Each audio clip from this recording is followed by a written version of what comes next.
Departemen Pelayanan Anak-anak Uni Indonesia Kawasan Barat mempersembahkan. Selamat pagi anak-anak.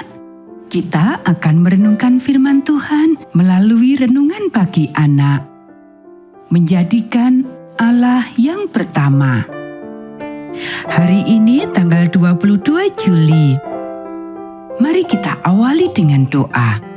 Bapa di surga, kami akan belajar firman Tuhan.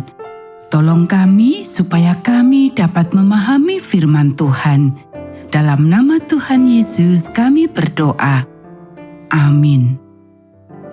Anak-anak, ayat inti renungan pagi kita hari ini diambil dari kitab Daniel pasal 2 ayat 44. Tetapi pada zaman raja-raja, Allah semesta langit akan mendirikan suatu kerajaan yang tidak akan binasa sampai selama-lamanya.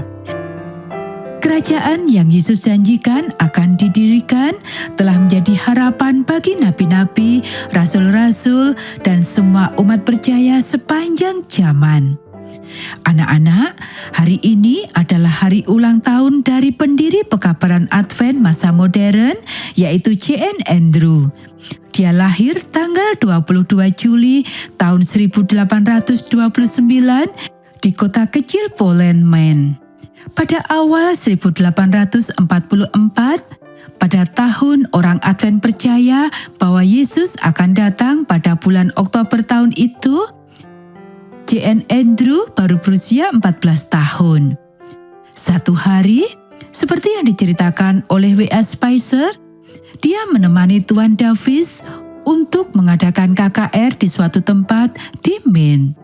Tentu saja banyak orang yang mengejek dan mencemooh setiap orang yang rohani, dan mereka membuat gerakan di sekitar tempat KKR agar KKR itu terhenti.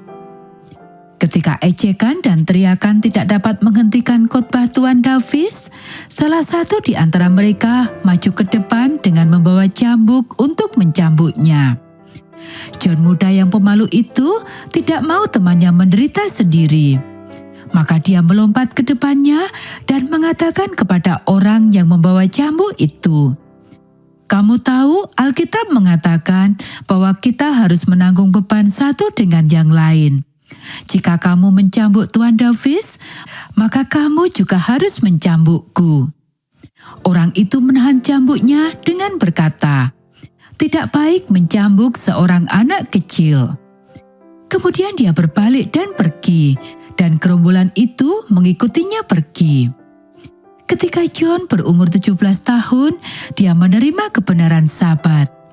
Ketika berusia 20 tahun, dia bergabung dengan Kapten Bates dan James White mengkhotbahkan Sabat dan kedatangan Yesus kedua kali. Dia menjadi pengkhotbah besar. J.N. Lockborough bertobat ketika baru berumur 23 tahun, menjadi pemelihara Sabat waktu mendengarkan khotbahnya.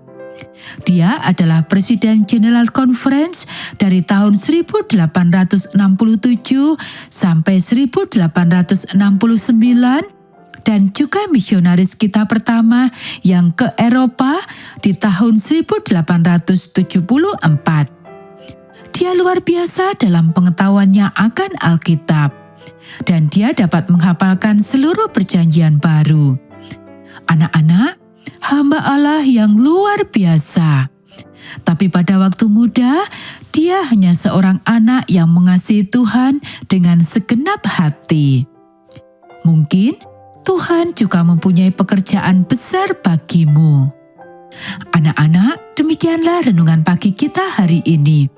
Mari kita akhiri dengan doa. Bapa di surga, terima kasih kami sudah belajar firman Tuhan. Kiranya Tuhan pakai kami menjadi alat-alat Tuhan dimanapun kami berada. Kiranya Tuhan memberkati kami hari ini saat kami belajar, bermain, dan membantu orang tua. Dalam nama Tuhan Yesus kami berdoa. Amin.